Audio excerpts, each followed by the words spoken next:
Sir ಎಲ್ಲ ಜಾಸ್ತಿ ಆಗಿರೋದು ಒಂದು ವಿಚಾರ. ಜಾಸ್ತಿ ಆಗಿದ್ರೆ ಸರ್ಕಾರ ಮಾಡಿರುತ್ತೆ ಪರವಾಗಿಲ್ಲ. ಆದ್ರೆ ಬಹಳ ನಾವು ಗಂಭೀರವಾಗಿ ಪರಿಗಣಿಸಿರೋದು ಮತ್ತೆ ರಾಜ್ಯಾದ್ಯಂತ ಗಂಭೀರವಾಗಿ ನಾವು ಹೋರಾಟ ಮಾಡ್ತಾ ಇರೋದು. ನಾವು 2 ಹೋರಾಟ ಮಾಡ್ತಾ ಇದೀವಿ.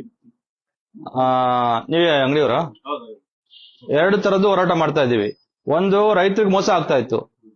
ಏನು ಎಲ್ಲಾ ಬಹುತೇಕ ಅಂಗಡಿಗಳಲ್ಲಿ ಏನ್ ಸಬ್ಸಿಡಿ ಇರುವಂತ ಆಕ್ಚುಲಿ ಮಾಡಿರೋದು ಒಳ್ಳೇದೇ. ಯಾಕಂದ್ರೆ ರೈತ ಭೂಮಿ ಯಾರಿದೆ ಅವ್ರು ಮಾತ್ರ ಇವರೇ ಕೊಡಿ.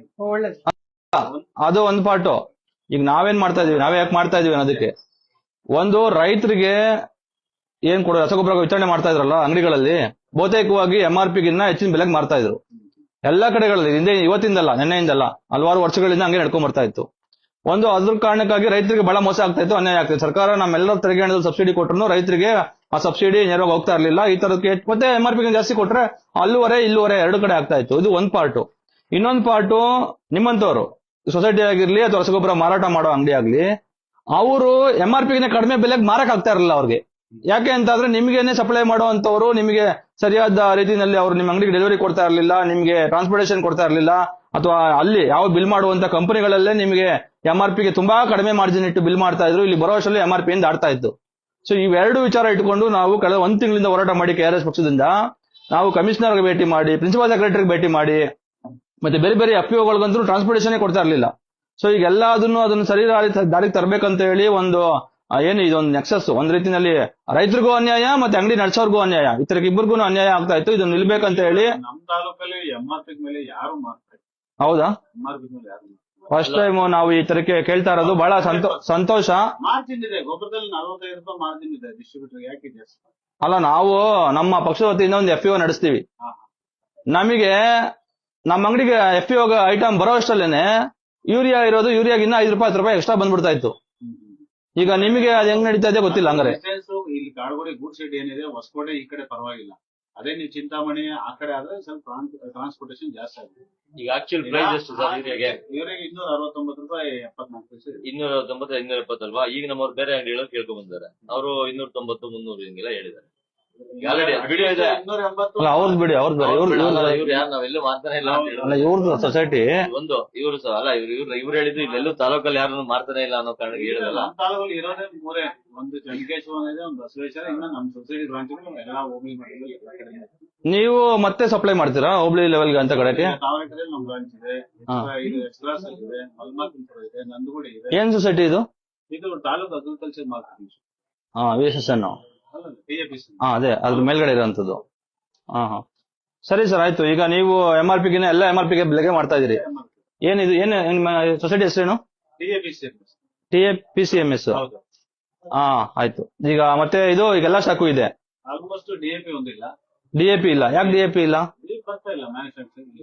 ಅಲ್ಲ, ಈಗ ಫೆಡರೇಷನ್ ಅವರು ರಿಸರ್ವ್ ಇಟ್ಕೊಂಡು ನಾವು 120 ಟನ್ ಇಟ್ಕೊಂಡಿದ್ದಾರೆ.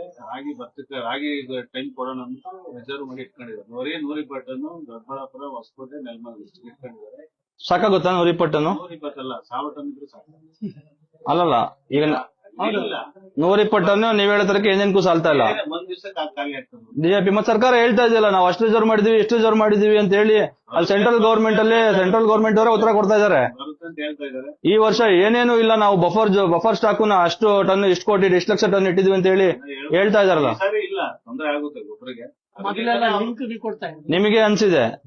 ನಿಮಗೆ ಅನ್ಸಿದೆ ಗೊಬ್ಬರಕ್ಕೆ ತೊಂದರೆ ಆಗುತ್ತೆ ಸರ್ ಅಂತ, ಸ್ಕಾರ್ಸಿಟಿ ಬರುತ್ತೆ ಅಂತ. ಬರಗಾಲ ಬಂದಿದ್ರು ಕೂಡ ಗೊಬ್ಬರಕ್ಕೆ ತೊಂದರೆ ಆಗ್ತಿದೆ ಅಂತ ಹೇಳಿ ನಿಮ್ಗೆ ಅನಿಸ್ತಾ ಇದೆ? ಇಲ್ಲ, ವಾರ ಎಫೆಕ್ಟ್ ಇಂದ ತೊಂದರೆ ಆಗ್ತದೆ ಬಿಟ್ಟರೆ ಬೇರೆ ಏನು ತೊಂದರೆ ಇಲ್ಲ. ವಾರ ಏನೋ ಕ್ಲೋಸ್ ಆದ್ರೆ ಸ್ವಲ್ಪ ಒಂದು ತಿಂಗಳು 2 ತಿಂಗಳು ರಿಲೀಸ್ ಆಗುತ್ತೆ ಅಂತ. ಆಮೇಲೆ ಇನ್ನೊಂದು ಸರ್, ಈಗ ಬೇರೆ ಯೂರಿಯಾ DAP ತುಂಬಾ ಅಗತ್ಯ ಇರೋ ಒಂದು ಸಬ್ಸಿಡಿ ಪ್ರಾಡಕ್ಟ್ ಏನ್ ಗೊಬ್ಬರಗಳಿದಾವೆ, ಅದು ತಗೋಬೇಕು ಅಂತಂದ್ರೆ ಕಡ್ಡಾಯವಾಗಿ ಆ ಕಂಪನಿ, ಯಾವ ಕಂಪನಿ ಗೊಬ್ಬರ ಮಾಡ್ತಿರೋ ಆ ಕಂಪನಿ ಅವ್ರದ್ದು ಲಿಂಕ್ ಪ್ರಾಡಕ್ಟ್ ನ ತಗೋಬೇಕು ಅಂತ ಹೇಳಿ ಕಡ್ಡಾಯ ಮಾಡಿದ್ದಾರೆ ಅಂತ. ಕಡ್ಡಾಯ ಅಂತ ಏನಿಲ್ಲ, ಅವರು ಪ್ರೆಸರ್ ಮಾಡೇ ಮಾಡ್ತಾರೆ. ಪ್ರೈವೇಟ್ ಕಂಪನಿಗಳು ನಮ್ದು ನಿಮ್ಗೂ ಮಾಡಿದಾರಾ? ಮಾಡ್ತಾರೆ.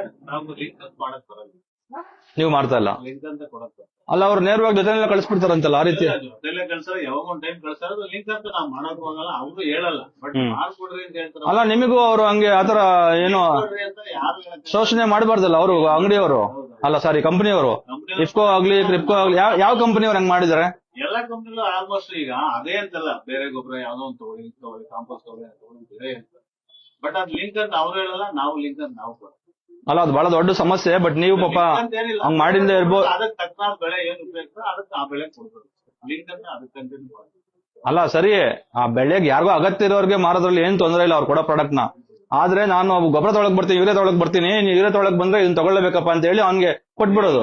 500-800 ರೂಪಾಯಿ ಹೆಚ್ಚುವರಿಯಾಗಿ ಅವ್ನಿಗೆ ಅಗತ್ಯ ಇರ್ಲಿ ಇಲ್ದೇ ಹೋಗ್ಲಿ, ಅಥವಾ ಇನ್ಯಾವುದೋ 6 ತಿಂಗಳು ವರ್ಷ ಬಿಟ್ಕೊಂಡು ಬೆಳೆಗೆ ಬೆಳೆಸುವಂತ ಐಟಮ್ ನ ಇವತ್ತೇ ತಗೊಂಡೋಗಿ ಅನಿವಾರ್ಯವಾಗಿ ಇಟ್ಕೊಳ್ಳುವಂತ ಪರಿಸ್ಥಿತಿ ನಿರ್ಮಾಣ ಆಗಿ ಅದ್ರ ಮುಖಾಂತರ ರೈತರಿಗೆ ಹೊರೆ ಆಗ್ತಿದೆ ಅಂತ. ಕಂಪ್ನಿ ಯಾವ ಕಂಪ್ನಿ ಹೇಳಕ್ಕೂ ಬರಲ್ಲ, ನಾವು ರೈತರು ಹೇಳ್ಕೊಳ್ಳು ಬರಲ್ಲ.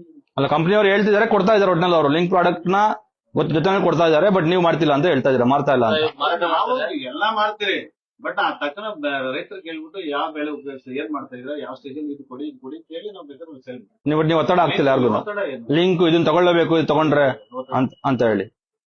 ಸರಿ ಸರ್, ತಮ್ಮ ಹೆಸರು? ರಮೇಶ್ ತಾವೇನಾಗಿದ್ದೀರಿ? ಇಲ್ಲಿ ಸೇಲ್ಸ್ ಸೇಲ್ಸ್ ಎಕ್ಸಿಕ್ಯೂಟಿವ್. ನಿಮ್ಮ ಇದಕ್ಕೆ ಅಧ್ಯಕ್ಷ ಯಾರು? ಸುರೇಶ್ ಅಂತ ಕೊಡಿ. ಅವ್ರು ಇದಾರಾ? ಬಂದಿದ್ದಂಗಿಲ್ಲ ಇದಾರ? ಇಲ್ಲ ಅಣ್ಣ, ಬಂದಿಲ್ಲ. ಸರಿ, ಆಯ್ತು. ಏನಂದ್ರೆ ನಿಮ್ಮ ಹೆಸರು? ರಮೇಶ್ ಅಂತ. ಆಯ್ತು.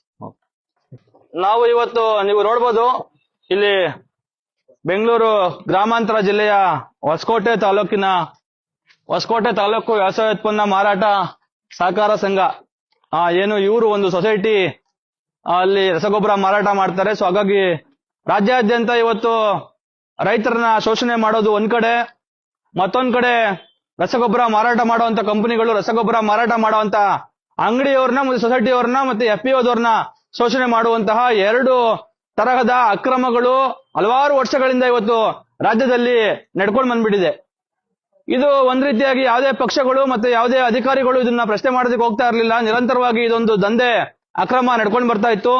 ಈ ಬಾರಿ ನಾವು ಕರ್ನಾಟಕ ರಾಷ್ಟ್ರ ಸಮಿತಿ ಪಕ್ಷದ ವತಿಯಿಂದ ಇದೇನು ಸರ್ಕಾರ ಲಕ್ಷಾಂತರ ಕೋಟಿ ರೂಪಾಯಿಗಳ ಸಬ್ಸಿಡಿನ ಕೊಡ್ತಾ ಇದೆ ರೈತರಿಗೆ ರಸಗೊಬ್ಬರದಲ್ಲಿ, ರೈತರು ಇವತ್ತು ಬದುಕೋದೇ ಕಷ್ಟ ಆಗಿದೆ. ರೈತರು ಬೆಳೆ ಬೆಳೆಯೋದಕ್ಕೆ ಬಳಸುವಂತ ಇನ್ಪುಟ್ ಗಳ ಕಾಸ್ಟ್ ಜಾಸ್ತಿ ಆಗಿ ರೈತರಿಗೆ ಲಾಭನೇ ಸಿಗ್ತಾ ಇಲ್ಲ ಅನ್ನೋ ಕಾರಣಕ್ಕಾಗಿ ಸರ್ಕಾರ ಇವತ್ತು ನಮ್ಮೆಲ್ಲರ ತೆರಿಗೆ ಹಣವನ್ನ ರೈತರ ಏಳಿಗೆಗಾಗಿ ಬಳಸೋದಕ್ಕೆ ಸಬ್ಸಿಡಿ ಮುಖಾಂತರ ರಸಗೊಬ್ಬರಗಳನ್ನ ಕೊಡ್ತಾ ಇದೆ. ಅದಕ್ಕೆ ನಾನಾಗ್ಲೇ ಹೇಳ್ದಂಗೆ ಸಾವಿರಾರು ಕೋಟಿ ರೂಪಾಯಿಗಳನ್ನ ಇವತ್ತು ಸರ್ಕಾರ ಅದಕ್ಕೆ ವಿನಿಯೋಗಿಸ್ತಾ ಇದೆ.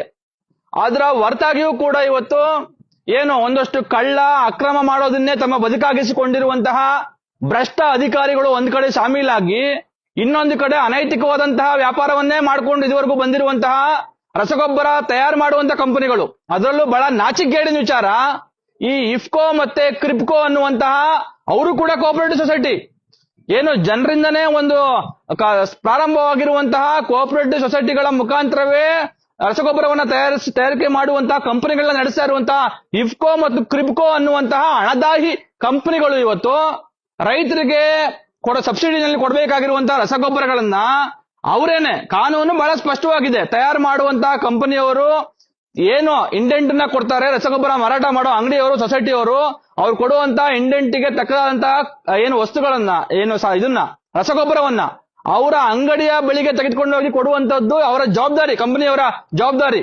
ಬಹುತೇಕ ಇದುವರೆಗೂ 16 ವರ್ಷಗಳಿಂದ ಇದುವರೆಗೂ ಆ ಕೆಲಸವನ್ನ ಕಂಪನಿಯವರು ಮಾಡಿಲ್ಲ. ಕಂಪನಿಯವರು ಮಾಡದೇ ಇರೋ ಕೆಲಸಕ್ಕಾಗಿ ಇವತ್ತೆಲ್ಲೋ ಟ್ರೈನ್ ಅಲ್ಲಿ ಬರುತ್ತೆ ರಸಗೊಬ್ಬರ, ಟ್ರೈನ್ ಅಲ್ಲಿ ಬಂದ್ರೆ ರಸಗೊಬ್ಬರ ಸೊಸೈಟಿಯವರು ಅಂಗಡಿಯವರು ಇವರೇನೆ ಪಾಪ ಲಾರಿ ತಗೊಂಡೋಗಿ, ಇವರೇ ಕೂಲಿಯವ್ರನ್ನ ಕರ್ಕೊಂಡೋಗಿ, ಇವರೇ ಟ್ರೈನ್ ಇಂದ ಹಾಕೊಂಡು ಮತ್ತೆ ಇವರೇ ತಗೊಂಡ್ಬಂದು ಇವರೇ ಇಲ್ಲಿ ಇಳಿಸ್ಕೊಂಡು ಟ್ರಾನ್ಸ್ಪೋರ್ಟೇಷನ್ ಕಾಸು ಕೊಡ್ಬೇಕು, ಕೂಲಿಯವ್ರ ಕಾಸು ಕೊಡ್ಬೇಕು, ಹಾಕ್ಸೋ ಕಾಸು ಕೊಡ್ಬೇಕು, ಇಳಿಸೋ ಕಾಸು ಕೊಡ್ಬೇಕು. ಇನ್ನೊಂದ್ ಕಡೆ 269 ರೂಪಾಯಿ MRP ಇರುವಂತ ಯೂರಿಯಾನ, ಎಕ್ಸಾಂಪಲ್ ನಾನು ಹೇಳೋದು, 270 ರೂಪಾಯಿ ಇರುವಂತ ಯೂರಿಯಾನ ಈ ಇಫ್ಕೋ ಕ್ರಿಪ್ಕೋ ಅಥವಾ ಇನ್ಯಾವುದೋ ಪ್ರೈವೇಟ್ ಕಂಪನಿಯವರು ತಯಾರು ಮಾಡುವ ರಸಗೊಬ್ಬರ ತಯಾರು ಮಾಡುವಂತ ಕಂಪನಿಯವರು 270 ರೂಪಾಯಿ ಇರೋದನ್ನ ಅವರೇನೆ 265 ರೂಪಾಯಿಗೆ, 260 ರೂಪಾಯಿಗೆ, 248 ರೂಪಾಯಿಗೆ, 250 ರೂಪಾಯಿಗೆ, 255 ರೂಪಾಯಿಗೆ ಬಿಲ್ ಮಾಡಿದ್ರೆ ಅದನ್ನ ತಗೊಂಡ್ಬಂದು ಲಕ್ಷಾಂತರ ರೂಪಾಯಿ ಕೊಟ್ಟೆ. ಆಮೇಲೆ ಇವರು ರಸಗೊಬ್ಬರ ಕಂಪನಿಯವರು ರಸಗೊಬ್ಬರವನ್ನ ತಗೊಂಡ್ಬಂದು ನಾವು ಮಾರ್ಬಿಟ್ಟು ಕಾಸು ಕೊಡಂಗಿಲ್ಲ, ಅವ್ರಿಗೆ ಕಾಸನ್ನ ಮೊದಲೇ ಕಟ್ಬಿಟ್ಟು DD ಕೊಟ್ಬಿಟ್ಟು ಈ ಅಂಗಡಿಯವರು ಸೊಸೈಟಿ ಅವರ ಹತ್ರ ರಸಗೊಬ್ಬರ ತರಬೇಕು. ಹಿಂಗೆ ಲಕ್ಷಾಂತರ ರೂಪಾಯಿ 16 ಲಕ್ಷ ರೂಪಾಯಿಗಳನ್ನ DD ತಗೊಂಡು ಕೊಟ್ಟು ರಸಗೊಬ್ಬರ ತಗೊಂಡು ಬಂದು ರೈತರಿಗೆ ಮಾರಾಟ ಮಾಡುವಂತಹ ಸೊಸೈಟಿಗಳು ಮತ್ತೆ ಅಂಗಡಿಯವರು ಯಾವ ರೀತಿಯಾಗಿ ಅವರು ಅದರಲ್ಲಿ ಲಾಭ ಮಾಡ್ಕೊಳ್ಳೋಕೆ ಸಾಧ್ಯ ಆಗುತ್ತೆ? ಲಾಭ ಇಲ್ಲದಂಗೆ ಅವ್ರ್ಯಾಕೆ ವ್ಯಾಪಾರ ಮಾಡ್ಬೇಕು? 16 ಲಕ್ಷ ಖರ್ಚು ಮಾಡಿ ಅವರು ಈ ಪ್ರಾಡಕ್ಟ್ ನ ತಗೊಂಡ್ಬಂದು ಪುಕ್ಸಟ್ಟೆ ಮಾಡೋದಕ್ಕೆ, ಸೇವೆ ಮಾಡೋದಕ್ಕೆ ಅವ್ರಿಗೆ ಹುಚ್ಚ ಅಂಗಡಿಯವ್ರಿಗೆ, ಸೊಸೈಟಿ ಅವ್ರಿಗೆ. ಸೊ ಈ ತರಕ್ಕೆ ನೇರವಾಗಿ ಕಂಪನಿಗಳು ಶೋಷಣೆ ಮಾಡ್ತಾ ಇದ್ದೇವೆ. ಪಾಪ ಅವ್ರಿಗೆ ಧ್ವನಿ ಇಲ್ಲ. ಇಲ್ಲಿ ನೋಡಿ, ಅಂಗಡಿಯವರು ಅಧಿಕಾರಿಗಳ ಮೇಲೆ ಹೇಳ್ಬೇಕು, ಕಂಪನಿಗಳ ಮೇಲೆ ದೂರ ಹೇಳ್ಬೇಕು. ಅವರು ಕಂಪನಿಗಳ ಮೇಲೆ ಯಾರಾದ್ರೂ ಇವತ್ತು ದೂರ ಹೇಳಿದ ಸೊಸೈಟಿ ಅವರು ಅಂತ ಅಂದ್ರೆ ನಾಳೆ ದಿವಸ ಅವ್ರಿಗೆ ತಲೆದಂಡ, ಅವ್ರಿಗೆ ಟಾರ್ಗೆಟ್ ಮಾಡೋದು, ಮತ್ತೆ ಅವ್ರ ಅಂಗಡಿಗೆ ಏನೋ ರಸಗೊಬ್ಬರನೇ ಕಳಿಸ್ದಂಗಿರೋದು, ಅವ್ರನ್ನ ಟಾರ್ಗೆಟ್ ಮಾಡಿ ಅವ್ರಿಗೆ ಕಳಿಸ್ದಂಗಿರೋದು, ಈ ತರದ್ದು ಶೋಷಣೆಯನ್ನ ಈ ಅಧಿಕಾರಿಗಳು ಮಾಡ್ಕೊಂಡು ಬಂದಿದ್ದಾರೆ. ಅಧಿಕಾರಿಗಳು ಆಲ್ಮೋಸ್ಟ್ ಕಂಪನಿಗಳ ಪರವಾಗಿ ಕೆಲಸ ಮಾಡ್ತಾ ಇದ್ದಾರೆ. ನನ್ಗೆ ಅನ್ಸುತ್ತೆ ಒಂದು ಅಂದಾಜಿನ ಪ್ರಕಾರ ಇಡೀ ದೇಶದ ವಿಚಾರ ಬಿಟ್ಬೋಣ, ನಮ್ಮ ಕರ್ನಾಟಕ ರಾಜ್ಯದಲ್ಲೇನೆ ಒಂದು ಅಂದಾಜಿನ ಪ್ರಕಾರ ಸುಮಾರು 2,000 ಕೋಟಿ ರೂಪಾಯಿಗಳ ಇದೊಂದು ದಂಧೆ ನಡೀತಾ ಇದೆ. ಅಂದ್ರೆ ಬಹುತೇಕವಾಗಿ ಎಲ್ಲ ಕಡೆಗಳಲ್ಲಿ ಇವರಂತೂ ಹೇಳಿದ್ರು, ಹೊಸಕೋಟೆ ಸೊಸೈಟಿ ಅವರು, ಇಲ್ಲ ಸರ್ ನಮ್ಗೆ ಬರುತ್ತೆ, ನಾವ್ ಯಾವತ್ತೂ MRP ಜಾಸ್ತಿ ಮಾರಲ್ಲ ಅಂತ. ಹೊಸಕೋಟೆ ತಾಲೂಕಿನ ಜನಗಳು ತಿಳ್ಕೊಳ್ಳಿ, ಇವತ್ತು ಅವ್ರು ನೇರವಾಗಿ ಹೇಳಿದ್ದಾರೆ. ಹೊಸಕೋಟೆ ತಾಲೂಕು ವ್ಯವಸಾಯ ಸೇವಾ ಸಹಕಾರ ಸಂಘದವರು ನಮ್ಮ ಸೊಸೈಟಿಯಲ್ಲಿ DAP ಆಗಿರ್ಬೋದು, ಯೂರಿಯಾ ಆಗಿರ್ಬೋದು, ಯಾವುದೇ ರಸಗೊಬ್ಬರಗಳಿಂದ ನಾವು MRP ಬೆಲೆಗಿನ್ನ ಹೆಚ್ಚಿಗೆ 1 ಪೈಸೆಕ್ಕೂ ಮಾರ್ತಾ ಇಲ್ಲ. MRP ಏನಿದೆ ಅಷ್ಟನ್ನ ಕೊಟ್ಟು ಹೊಸಕೋಟೆ ತಾಲೂಕಿನ ರೈತರು ರಸಗೊಬ್ಬರವನ್ನ ಖರೀದಿ ಮಾಡಬಹುದು ಅನ್ನುವಂತ ಮಾತನ್ನ ಇವತ್ತು ಅವರು ಲೈವ್ ನಲ್ಲಿ ಹೇಳಿದ್ದಾರೆ. ಇದನ್ನ ಜನ ನೀವು ಬಳಸ್ಕೋಬೇಕು. ಆಮೇಲೆ ನಾಳೆ ದಿವಸ ಬಂದಾಗ ಅವ್ರು ನಿಮ್ಗೆ 10 ರೂಪಾಯಿ 20 ರೂಪಾಯಿ 50 ರೂಪಾಯಿ ಜಾಸ್ತಿ ಹೇಳಿದ್ರೆ ನೀವು ಯಾವುದೇ ಕಾರಣಕ್ಕೂ ಅವ್ರಿಗೆ ಕೊಡಬಾರ್ದು. ಒಂದು. ಎರಡನೇದು, ಲಿಂಕ್ ಪ್ರಾಡಕ್ಟ್ಗಳು. ಈಗ ಯಾವ್ದೋ ಯೂರಿಯಾ DAP ಅಥವಾ ಏನು ಸಬ್ಸಿಡಿ ಇರೋಂತ ಗೊಬ್ಬರ ತಗೊಳಕ್ಕೆ ರೈತರು ಬಂದ್ರೆ ಅದ್ರ ಜೊತೆಗೆ ಆ ಕಂಪನಿಯವನು ಏನು ಈ ಫ್ರಾಡ್ ಕಂಪನಿಗಳು, ಹಣದಾಹಿ ಕಂಪನಿಗಳು ಏನೋ ವ್ಯಾಪಾರ ಮಾಡ್ಕೊಳ್ಳೋದಕ್ಕೆ ಅಗತ್ಯವಾದಂತ ವಸ್ತುಗಳನ್ನ ಜೋಡಿಸಿ ಕಳಿಸೋದು. ಇವ್ರು ಯೂರಿಯಾ ಕೇಳಿದ್ರೆ ಯೂರಿಯಾ ಜೊತೆಗೆ ಇನ್ನೇನೋ ಅವ್ರ ಕಂಪನಿಯಲ್ಲಿ ತಯಾರಾಗುವಂತ ಕೃಷಿ ಏನೋ ಸಾಮಗ್ರಿಗಳನ್ನ, ಪರಿಕರಗಳನ್ನ ಕಳಿಸೋದು. ಅದನ್ನ ಇವರು ಅನಿವಾರ್ಯವಾಗಿ ಅಂಗಡಿಯವರು ಪುಷ್ ಮಾಡೋದು ಮಾರೋದಕ್ಕೆ. ಸೊ ಈ ತರದ್ದು ನಡಿಬಾರ್ದು. ರೈತರು ಯೂರಿಯಾ ಕೇಳಿದ್ರೆ ರೈತರಿಗೆ ಯೂರಿಯಾನೇ ಕೊಟ್ಟು ಕಳಿಸ್ಬೇಕು. ಬೇರೆ ಅತ್ತಗೊಳ್ಳಿ ಇತ್ತಗೊಳ್ಳಿ ಅಂತ ಹೇಳಿ ಧಮಕಿ ಹಾಕೋದಾಗ್ಲಿ, ಅವ್ರಿಗೆ ದಬ್ಬಾಳಿಕೆ ಮಾಡಿ ಅದನ್ನ ಮಾರೋದಾಗ್ಲಿ ನಡೆಯಂಗಿಲ್ಲ. ಅದನ್ನು ಕೂಡ ನಾವು ಮಾಡಲ್ಲ ಅಂತ ಹೇಳಿ ಇಲ್ಲಿ ಏನು ಹೊಸಕೋಟೆ ತಾಲೂಕು ವ್ಯವಸಾಯ ಸಹಕಾರಿ ಸಂಘದವರು ಹೇಳಿದ್ದಾರೆ. ನಾವು ಲಿಂಕ್ ಪ್ರಾಡಕ್ಟ್ ಮಾರ್ತಾ ಇಲ್ಲ, ನಾವು MRP ಜಾಸ್ತಿ ಮಾರ್ತಾ ಇಲ್ಲ ಅಂತ ಹೇಳಿ ಬಹಳ ಸ್ಪಷ್ಟವಾಗಿ ಹೇಳಿದ್ದಾರೆ. ನಾವು ಹೊಸಕೋಟೆ ತಾಲೂಕಿನ ಎಲ್ಲ ರೈತ ಬಂಧುಗಳಲ್ಲಿ ಕೇಳ್ಕೊಳ್ಳೋದು, ಇಷ್ಟು ದಿವಸ ನಡೀತಾ ಇದ್ದಂತಹ ಇಂತಹ ಅನ್ಯಾಯ, ಮೋಸ, ಅಕ್ರಮ ದಂಧೆಯನ್ನ ನಿಲ್ಲಿಸುವಂತಹ ಕೆಲಸವನ್ನ ರಾಜ್ಯದ ಯಾವುದೇ ರಾಜಕೀಯ ಪಕ್ಷ ಆಗ್ಲಿ ಅಥವಾ ಸಂಘಟನೆ ಆಗ್ಲಿ ಮಾಡಿರ್ಲಿಲ್ಲ. ಇವತ್ತು ಕರ್ನಾಟಕ ರಾಷ್ಟ್ರ ಸಮಿತಿ ಪಕ್ಷ ಈ ಕೆಲಸವನ್ನ ಮಾಡಿದೆ.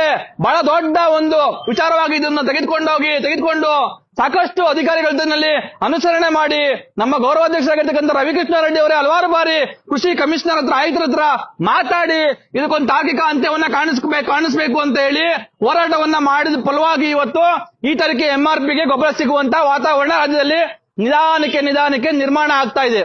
ಆದ್ರೆ ಇದನ್ನ ಉಳಿಸ್ಕೊಳ್ಳುವಂತಹ ಅವರು ಅದೇ ರೀತಿ ಮಾಡುವಂತದನ್ನ ಖಾತ್ರಿ ಮಾಡ್ಕೊಳ್ಬೇಕಾಗಿರುವಂತಹ ಜವಾಬ್ದಾರಿ ರಾಜ್ಯದ ರೈತರ ಮೇಲಿದೆ. ನಾವು ಕರ್ನಾಟಕ ಸಮಿತಿ ಪಕ್ಷದ ವತಿಯಿಂದ ರಾಜ್ಯದ ರೈತರಿಗಾಗಿನೇ ರಸಗೊಬ್ಬರದಲ್ಲಿ ಏನೆಲ್ಲ ಸಮಸ್ಯೆ ಆಗುತ್ತೆ ಆ ಸಮಸ್ಯೆ ವಿಚಾರ ಏನಿದೆ. ಈಗ ಯಾರೋ ಒಬ್ರು ನಿಮ್ಗೆ ಯೂರಿಯಾಗೆ MRP ಜಾಸ್ತಿ ಬೆಲೆಗೆ ಮಾರಿದ್ರು, DAP MRP ಬೆಲೆಗೆ ಜಾಸ್ತಿ ಮಾರಿದ್ರು.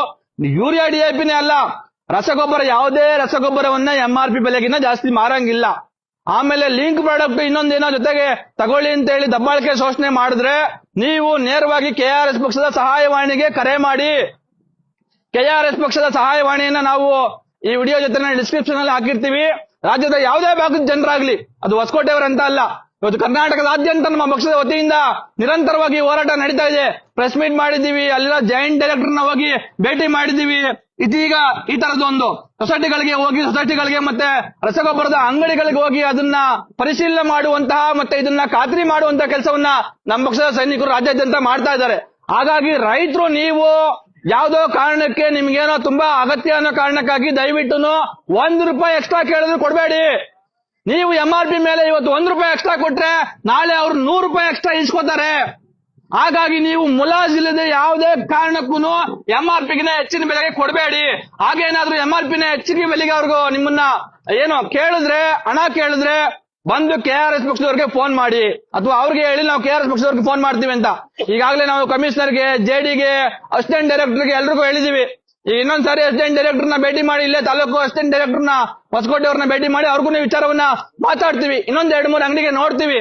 ಹಾಗಾಗಿ ಇದನ್ನ ರಾಜ್ಯದ ಜನರು ಏನು KRS ಪಕ್ಷದ ಹೋರಾಟದ ಫಲವಾಗಿ ಇವತ್ತು ಈ ತರದ ಒಂದು ದೊಡ್ಡ ದಂಧೆ, ಅಕ್ರಮ ಏನ್ ನಡೀತಾ ಇತ್ತು, ಈ ಅಕ್ರಮಕ್ಕೆ ಕಡಿವಾಣ ಬೀಳುವಂತ ಲಕ್ಷಣಗಳು ಇವತ್ತು ಕಾಣಿಸ್ತಾ ಇದಾವೆ. ಅದು KRS ಪಕ್ಷದ ಹೋರಾಟದ ಫಲವಾಗಿ ಇದು ನಡೀತಾ ಇದೆ. ಇಲ್ಲ ಅಂತ ಅಂದ್ರೆ ಒಂದು ಯೂರಿಯಾಗೆ ಕನಿಷ್ಠ ಅಂತ ಅಂದ್ರು 25% ಎಕ್ಸ್ಟ್ರಾ ಅಂತ ಅಂದ್ರೂ 60-70 ರೂಪಾಯಿ ಕೊಡ್ಬೇಕಾಗಿತ್ತು. ಸೊ ಈ 60-70 ರೂಪಾಯಿ ಇಡೀ ರಾಜ್ಯದ ಜನ ಈ ರೀತಿಯಾಗಿ 25% ಎಕ್ಸ್ಟ್ರಾ ಕೊಡ್ತಾ ಇರೋದನ್ನ ನಾವು ಒಟ್ಟಾರೆ ರಸಗೊಬ್ಬರವನ್ನ ಕನ್ಸಂಪ್ಷನ್ ಇದನ್ನೆಲ್ಲ ಲೆಕ್ಕ ಹಾಕೊಂಡ್ರೆ ಸುಮಾರು 2,000 ಕೋಟಿ ರೂಪಾಯಿಗಳ ಬ್ಲಾಕ್ ಮನಿ ದಂಧೆ ಇದು. ಯಾರ್ಯಾರಿಗೆ ಹೋಗ್ತಾ ಇತ್ತು? ಯಾವ ಕಮಿಷನರ್ಗೆ ಹೋಗ್ತಾ ಇತ್ತು? ಸೆಕ್ರೆಟರಿಗಳಿಗೆ ಹೋಗ್ತಾ ಇತ್ತು, ಯಾವ ಯಾವ ಮಂತ್ರಿಗಳಿಗೆ ಹೋಗ್ತಾ ಇತ್ತು, ಮುಖ್ಯಮಂತ್ರಿಗೆ ಹೋಗ್ತಾ ಇದ್ದಾನೆ ಗೊತ್ತಿಲ್ಲ, ಅಥವಾ ಯಾವ MLA ಗಳಿಗೆ ಹೋಗ್ತಾ ಇತ್ತು ಗೊತ್ತಿಲ್ಲ. ಆದ್ರೆ ಇವತ್ತು ರಾಜ್ಯಾದ್ಯಂತ ಏನ್ ನಡೀತಾ ಇತ್ತು, ಸುಮಾರು 2,000 ಕೋಟಿ ರೂಪಾಯಿಗಳ ಅಕ್ರಮ ದಂಧೆಗೆ ಕಡಿವಾಣ ಹಾಕುವಂತ ಕೆಲಸವನ್ನ KRS ಪಕ್ಷ ಮಾಡಿದೆ. ಇದರ ಫಲವನ್ನ, ಯಶಸ್ಸನ್ನ ರಾಜ್ಯದ ರೈತರು ಸರಿಯಾಗಿ ಸದುಪಯೋಗ ಮಾಡ್ಕೋಬೇಕು ಅಂತ ಕೇಳ್ಕೊತಾ, ನಿಮಗೆ ಯಾವುದೇ ತರಹದ ಸಮಸ್ಯೆಗಳಿದ್ರೆ ರಸಗೊಬ್ಬರದ ವಿಚಾರದಲ್ಲಿ ನೀವು ನಮ್ಮನ್ನ ಸಂಪರ್ಕಿಸಿ ಅಂತ ನಾನು ಈ ಸಂದರ್ಭದಲ್ಲಿ ಕೇಳ್ಕೊತೀನಿ. ಇನ್ನೊಂದು ಬಹಳ ಗಂಭೀರವಾದ ವಿಚಾರ, ಕೇಂದ್ರ ಸರ್ಕಾರ ಮತ್ತೆ ರಾಜ್ಯ ಸರ್ಕಾರ ನಾವು ಬಫರ್ ಎಲ್ಲ ಇಟ್ಕೊಂಡಿದೀವಿ, ಸ್ಟಾಕ್ ಅನ್ನ, ಯಾವುದೇ ಕಾರಣಕ್ಕೂ ರಸಗೊಬ್ಬರದ ಕೊರತೆ ಇಲ್ಲ ಅಂತ ಹೇಳುವಂತ ಸಂದರ್ಭದಲ್ಲಿ ಇವತ್ತು DAP ಇಲ್ಲ. ಹೊಸಕೋಟೆಯ ತಾಲೂಕು ವ್ಯವಸಾಯ ಸೇವಾ ಸಹಕಾರ ಸಂಘದ ಸೊಸೈಟಿಯಲ್ಲಿ ಇವತ್ತು DAP ಲಭ್ಯ ಇಲ್ಲ. ಮತ್ತೆ ನೀವು ಸೆಂಟ್ರಲ್ ಮಿನಿಸ್ಟರ್ ಹೇಳ್ತೀರಾ, ಕೇಂದ್ರ ಸಚಿವರು ಎಲ್ಲ ತರಹದ ಇದು ಇವತ್ತಿಗೆ ಈ ಸಲ ಮುಂಗಾರಿಗೆ ಬೇಕಾಗಿರುವಂತ ಎಲ್ಲ ರಸಗೊಬ್ಬರವನ್ನ ನಾವು ರಿಸರ್ವ್ ಮಾಡಿ ಇಟ್ಟಿದೀವಿ ಎನ್ನುವಂತ ಸುಳ್ಳು ಬೂಸಿಯನ್ನ ನೀವು ಕೇಂದ್ರ ಸಚಿವರು ಹೊಡಿತಾ ಇದ್ದೀರಿ. ಕರ್ನಾಟಕದಲ್ಲೂ ಅವ್ರು ಹೇಳೋದನ್ನ ನಂಬ್ಕೊಂಡು ಇಲ್ಲಿಯ ಇವತ್ತಂತೂ ಕರ್ನಾಟಕದ ಪಾಲಿಗೆ ಮಂತ್ರಿಗಳೇ ಇಲ್ಲ. ಇವ್ರಿಗೆ ಯಾಕೆ ಮಂತ್ರಿ ಎಲ್ಲ ಕೆಲಸ ಮಾಡಕ್ಕಲ್ಲ ಅಂತ ಅವ್ರಿಗೆ ಗೊತ್ತಾಗ್ಬಿಟ್ಟಿದೆ. ಮಂತ್ರಿ ಎಲ್ಲ ನುಂಗೋದಕ್ಕಷ್ಟೇ ಅಂತ ಗೊತ್ತಾಗಿ ಇವತ್ತು ಕೃಷಿ ಮುಂಗಾರು ಶುರುವಾಗಿದೆ, ರೈತರ ಸಮಸ್ಯೆಗಳು ಹಲವಾರು ಇರ್ತವೆ, ಬರಗಾಲ ಶುರುವಾಗ್ತಾ ಇದೆ. ಇಂಥ ಎಲ್ಲ ಹಿನ್ನೆಲೆಯಲ್ಲೂ ಕೂಡ ಇವತ್ತು ಕರ್ನಾಟಕದಲ್ಲಿ ಒಬ್ಬ ಕೃಷಿ ಮಂತ್ರಿ ಇಲ್ಲ. ಸೊ ಹಾಗಾಗಿ ಜನರು ಯಾರಿಗೆ ಹೇಳ್ಬೇಕು ಕಷ್ಟನಾ? ಸೊ ಇವರು ಬರೀ ಬೂಸಿ ಹೇಳ್ಕೊಂಡಿದ್ದಾರೆ, ಆದ್ರೆ ರಸಗೊಬ್ಬರಗಳು ಬಹುತೇಕವಾಗಿ ಸರಿಯಾಗಿ ಸಿಗ್ತಾ ಇಲ್ಲ. ಇವತ್ತು ಹೊಸಕೋಟೆನಲ್ಲಿ ಹಲವಾರು ಖಾಸಗಿ ಅಂಗಡಿಗಳಲ್ಲಿ ಇವಾಗ ರಸಗೊಬ್ಬರ ಯೂರಿಯಾ ಮತ್ತೆ DAP ಲಭ್ಯ ಇಲ್ಲ ಅಂತ ಹೇಳ್ತಾ ಇದ್ದಾರೆ. ಆದ್ರೆ ಸೊಸೈಟಿಯಲ್ಲಿ ಮತ್ತೆ ಇವತ್ತು ಸೊಸೈಟಿಯಲ್ಲಿ ಮಾತ್ರ ಯೂರಿಯಾ ಸಿಗ್ತಾ ಇದೆ ಅಂತ ಹೇಳ್ತಾ ಇದ್ದಾರೆ. ರಾಜ್ಯದ ಬಹುತೇಕ ತಾಲೂಕುಗಳಲ್ಲಿ ಪರಿಸ್ಥಿತಿ ಹೀಗೆ ಇದೆ, ರಸಗೊಬ್ಬರ ಸಿಗ್ತಾ ಇಲ್ಲ. ಹಾಗಾಗಿ ಸರ್ಕಾರ ಎಚ್ಚೆತ್ಕೋಬೇಕು ಕೂಡಲೇ.